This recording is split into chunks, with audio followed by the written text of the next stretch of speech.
काम मुश्किल से ही चलता है, 6,000 से क्या होता है हमारा तो गलत तरीके से शोषण हो रहा है। कोई बेनिफिट नहीं है।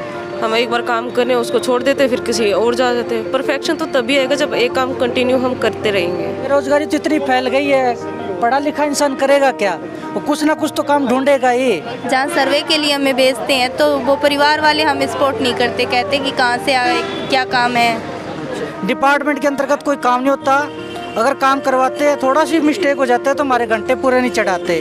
100 घंटे का रोजगार मिलता है जी, और 100 घंटे बाद कोई मतलब उसमें भी 80 घंटे चढ़ाते हैं, 20 घंटे माइनस कर देते हैं। सरकार ने ये गलत कर रखा ना, या सरकार बोलती कुछ है करती कुछ है। कभी कि पढ़ा लिखा युवा अपमानित हुआ। आपका नाम बता। विनोद कुमार नाम है। विनोद कुमार, क्या काम करते हैं? मैं सक्षम में काम करता हूँ। सक्षम में? हाँ जी। पहले तो ये बता दीजिए रजिस्ट्रेशन का प्रोसेस क्या है और कौन कौन सक्षम के अंडर में रजिस्टर कर सकता है?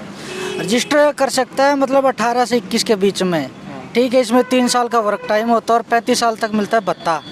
हाँ, इसमें खाली 3 ही साल काम मिलता है जी। और अगर किसी की उम्र 22 या 23 साल हो गई तो रजिस्टर नहीं कर सकता? नहीं कर सकता, वो भी कर सकता है। हाँ जी, वो भी कर सकता है। जैसे सक्षम में हमको काम मिलता है कि ये कहते हैं कि मतलब आपको ये सर्वे करके लेके आना है। जैसे मैं सक्षम हूँ, मेरे को काम मिल गया, मैंने 9 गाँव का सर्वे किया, मतलब गरीब परिवारों की सर्वे करनी है कि उनके मकान चेक करके आने आपको। मैं ठीक है जी, करके आएंगे।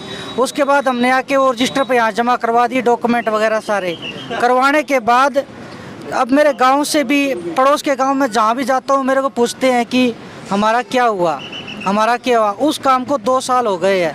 जब मैं यहाँ डिपार्टमेंट फ़ोन करके पूछता हूँ कि जी मेरे पास फ़ोन आते हैं, जब मैं कहीं जाता हूँ तो मेरे से मिल के पूछते हैं कि ये क्या हुआ, क्या बताते क्यों नहीं है। मैंने बोला कि मतलब जैसे ही कोई आगे डिपार्टमेंट से आएगा तो हम आपको बता देंगे। लेकिन एक मैं आपको सही बात बता दूँ, हमारा तो गलत तरीके से शोषण हो रहा है। डिपार्टमेंट के अंतर्गत कोई काम नहीं होता, अगर काम करवाते हैं थोड़ा सी मिस्टेक हो जाता है तो हमारे घंटे पूरे नहीं चढ़ाते।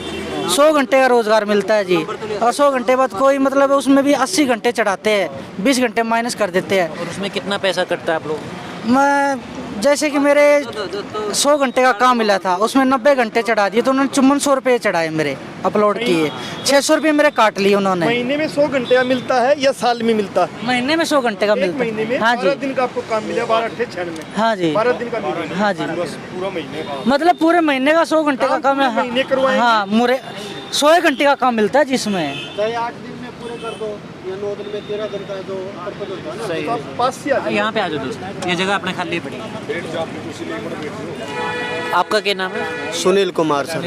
किस एरिया में आपको काम मिला था? गांव राखी शाहपुर में ही मुझे, मेरे गांव में मेरे को काम मिला है। और किस चीज़ का काम मिला? पेंशन डिपार्टमेंट, फेंसिंग का, जो वायरिंग वगैरह कर रहे हैं। जैसे उनका जैसे बूढ़ों से उनकी केयर वेल ऐप लॉन्च किया है जो मैडम ने, डीसी मैडम ने, प्रियंका सोनी ने, उसी के ऊपर हम काम कर रहे हैं।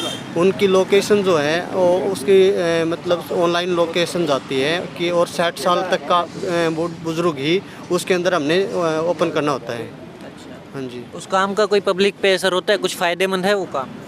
देखो हमें तो काम मिला है, उनसे तो काम ही मतलब जारी लगता है, भाई काम ही चलना चाहिए, भाई काम हमें मिला है तो हम काम करते हैं। वैसे तो इसको ये कह सकते हैं कि कहीं ना कहीं लगा के रखना, उस काम का चाहे फ़ायदा हो चाहे नहीं हो, आपके घंटे पूरे करने। हाँ जी, मेन बात तो यही है जी, मतलब उनको लगा के ही रखना है, उसको उस काम से कोई मतलब नहीं है। जैसे कि ये समाज कल्याण विभाग है, इसमें मेरा छोटा भाई है, वो लगा हुआ है सक्षम में। अब उसको पहले 3 महीने का काम था, अब 6 महीने का बढ़ा दिया उन्होंने, यानी कि 3 महीने एक्सटेंड कर दिया उन्होंने। और कभी उसके 20 घंटे चढ़ाते हैं महीने, कभी 40 घंटे चढ़ाते हैं। वो मेरे को बोलता है कि मेरे घंटे कम चढ़ाते हैं, हालांकि वो काम करता है गांव में जा के, बूढ़ों का रिकॉर्ड चढ़ा, जो बुजुर्ग होते हैं ना उनकी रिकॉर्ड चढ़ाता है। वो बुजुर्ग यही बोलते हैं कि यार तुम्हारी पेंशन मत कटवा दिए। वो कहता है ना दादा ना ताऊ, आपकी पेंशन नहीं कटेगी भाई, ऊपर से एक ऑर्डर है, मतलब ये जो भी ऑनलाइन पोर्टल पे चढ़ाना पड़ेगा, ये काम है जी। सर मुझे ये बताओ कि 1 घंटे का आपको सरकार कितना देती है, मतलब महीने का 100 घंटे का 6000 रुपये। 8 घंटे काम किया हमने, जैसे मतलब हर पर डे 8 प्रतिदिन हम 8 घंटे काम करते हैं, तो 12 8 96, यानी कि 12 दिन में हमारा काम 96 घंटे का हो जाता है 12 दिन में। लेकिन जो 13वां दिन होता है उसमें हम 4 घंटे इशू करते हैं, जिस पर हमारा टोटल 100 घंटे का काम हो जाता है। और हर एक डिपार्टमेंट में अलग अलग बंदा होता है जो आप लोगों का जो डाटा है उसको मेंटेन करता है, ये कह सकते हैं। जो पेंशन डिपार्टमेंट का जो हमारा काम चला हुआ है वो एक केयर वाले ऐप पर ही हम काम करते हैं। एक और चीज़ मैं जानना चाहूँगा, आपकी पढ़ाई के हिसाब से कोई 12वीं पास भी होता है, कोई ग्रेजुएट भी होता है, कोई मास्टर डिग्री भी होता है, तो उसके हिसाब से भी आपको वेतन अलग अलग मिलता है या फिर वो बस उसके हिसाब से अलग अलग है? जो पोस्ट ग्रेजुएशन होता है, मास्टर डिग्री हम जिसको कह सकते हैं, उसको 3000 रुपये मिलता है। और भत्ता बराबर है, भत्ता वेतन बराबर है, भत्ता अलग अलग। Yes. भत्ता क्या क्या है? क्या सर? भत्ता कितना कितना? +2 पे 900 रुपये है सर, जो +2 पे 900 रुपये मिलता है, और ग्रेजुएशन 1500 मिलता है, और पोस्ट ग्रेजुएट 3000 रुपये मिलता है सर। सर मेरा सवाल ये है कि आपको जब जैसे आप ड्यूटी पे गई, आपको एक दिन का काम 8 घंटे का मिलेगा या पूरे महीने में 100 घंटे का करवाएंगे? तो फिर एक दिन का तो 3 घंटे 3.5 घंटे हो गया, दिन आपका पूरा खराब होगा, काम 3-3.5 घंटे का आपको वेतन देंगे, यही है? यही बात है। अच्छा, अभी जैसे कि जो मांग हो रही है 18,000 वेतन आपका न्यूनतम किया जाए कम से कम, तो सभी के सभी आप मान सकते हैं सक्षम युवा जो काम में लगे हुए हैं, अधिकारियों के बराबर तो काम कर ही रहे हैं, मान सकते हैं? बिल्कुल मानते हैं सर। देखो काम तो इतना ही होता है और हर कर्मचारी इतना ही काम करता है, लेकिन ये नाइंसाफ़ी हमारे साथ हुई है, जो कि हमें डीसी रेट भी नहीं दिया जा रहा है। और मैं जानना चाहूँगा, मतलब वो एक चीज़ तो है रोज़गार की कमी है, सरकारी रोज़गार कहीं पे भी नहीं है, लेकिन सरकार भी इसी चीज़ पे जोर दे रही है कि सरकारी नहीं मिला तो प्राइवेट क्यों नहीं कर लेते, या और लोग भी जो इसको वीडियो को देखेंगे उनका ये कहना होगा कि भाई ये तो ज़बरदस्ती काम नहीं कर रहे हैं, भत्ते के मारे या फिर जान करके सक्षम में लगना चाह रहे हैं, सिर्फ सरकारी नौकरी ही चाहिए, तो प्राइवेट काम क्यों नहीं कर रहे हैं? इसके पीछे क्या जवाब देंगे सर? देखो जी, बेरोजगारी तो इतनी फैल गई है, पढ़ा लिखा इंसान करेगा क्या? वो कुछ ना कुछ तो काम ढूंढेगा ही। अब सक्षम में अगर ये मान ले कि काम वो नहीं करेगा, ये उनकी सोच अलग है। सक्षम हर बंदा ऐसा है कि सक्षम में हर व्यक्ति ऐसा है कि काम करना चाहता है, लेकिन उनके सही तरीके से काम करवाए सरकार, वो काम भी करेंगे, डिपार्टमेंट काम करवाए तो काम भी करेंगे, ऐसी बात नहीं है। बीच में एक ऐसी भी स्कीम शायद सरकार लेके आ रही थी कि जितने भी सक्षम युवा हैं उन सबको कॉन्ट्रैक्ट बेस आगे जॉब पे लगाया जाए, तो किसी को लगाया गया था क्या उस दौरान? सर ऐसा कुछ नहीं है, सरकार बोलती कुछ है करती कुछ है। कभी बोलते हैं कि कौशल रोजगार निगम में सक्षम को मौका देंगे, कभी कहेंगे कि ये कॉन्ट्रैक्ट लिस्ट में नाम आएगा, ये आएगा वो, ऐसा कुछ नहीं है। सरकार हमारी तरफ कोई ध्यान नहीं दे रही है, एक बेरोजगार का सिर्फ शोषण ही हो रहा है जी। और ज़्यादातर जैसे आप लोगों के साथी भी होंगे, पारिवारिक बैकग्राउंड कैसा होता है दोस्तों का सबका? पारिवारिक बैकग्राउंड तो जैसे मेरे से ही मान लो कि मैं सक्षम में काम करता हूँ, मेरा 6000 से गुजारा नहीं होगा, ठीक है। मैं साइड में और भी अपनी दिहाड़ी करता हूँ, मतलब अपना पेट पालना है, बच्चों का भी पेट पालना है। जैसे ये भाई है सक्षम में ही है मेरे साथ, इनका कोई ऐसे पीछे रोजगार नहीं है कि मुझे उसके सारे काम चला सके। हर बंदा यही चाहेगा कि मतलब हम कामयाब हों।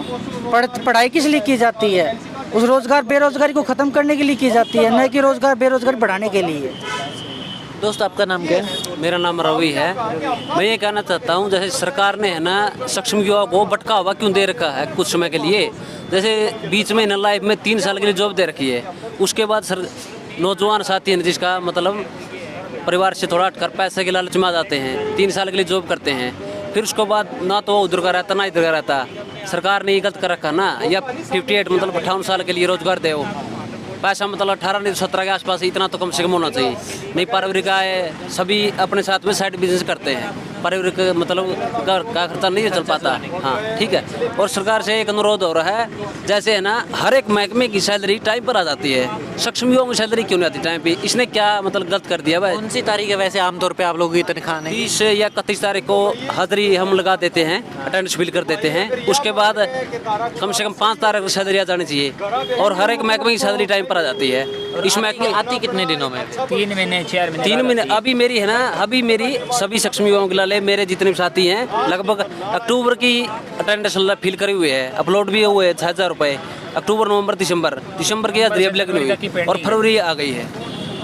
4 महीने की आपकी 3 महीने की तनख्वाह बाकी है, 6 महीने बाद देते हैं। तो सर एक सवाल होता है कि जब चुनाव होते हैं तो उस टाइम सरकारें जो पार्टियां होती है वो वादा करती है कि हमारी सरकार आएगी तो 2 करोड़ हर साल रोजगार देंगे, 3 करोड़ रोजगार देंगे, तो आप उनसे जब सवाल नहीं करते कि आपको जो अभी सक्षम में जो दिया है कि पक्का रोजगार नहीं दिया, पक्का रोजगार की मांग नहीं करते कि आप लोग अपने एमएलए से, अपने एमपी से या जो सरकार है मौजूदा उससे पूछते नहीं कि हमें पक्का रोजगार चाहिए? इसके लिए प्रदर्शन करना कुछ ऐसा आपके वो नहीं चलता नौजवानों में? हाँ उसके लिए होना तो चाहिए सर। बाकी जैसे युवा साथी करते हैं कहीं कहीं प्रदर्शन, और उसको थोड़ा बहुत इग्नोर कर दिया जाता है, किसी को एक्सेप्ट कर लिया जाता है कुछ बातों को।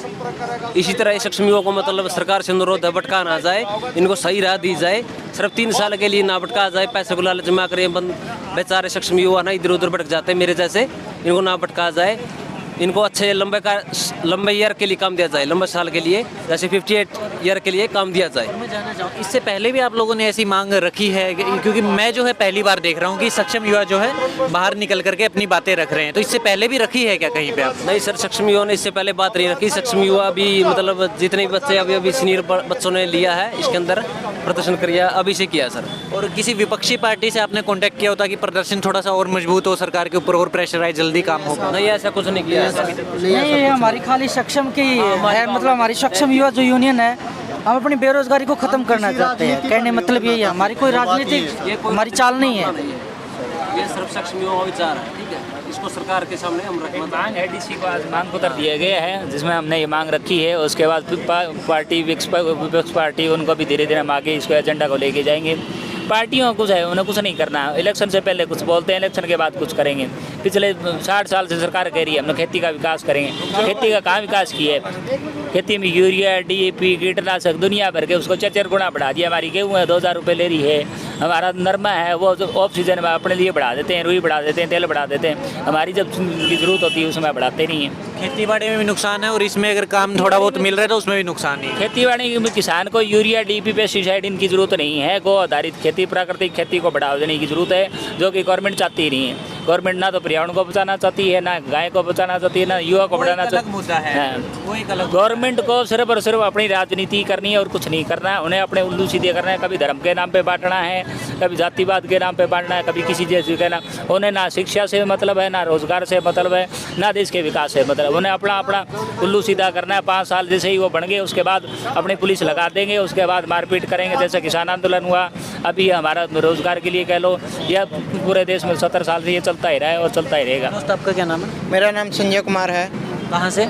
मेरा गांव सरेड़ा है, बरवाड़ा, डिस्ट्रिक्ट हिसार। आपको भी वहीं पे काम मिला? हाँ, मुझे भी वहाँ पर काम मिला हुआ है। सरकार को ये चाहिए कि हमारे सक्षम जो साथी हैं उनके लिए कुछ भलाई के लिए काम करना चाहिए।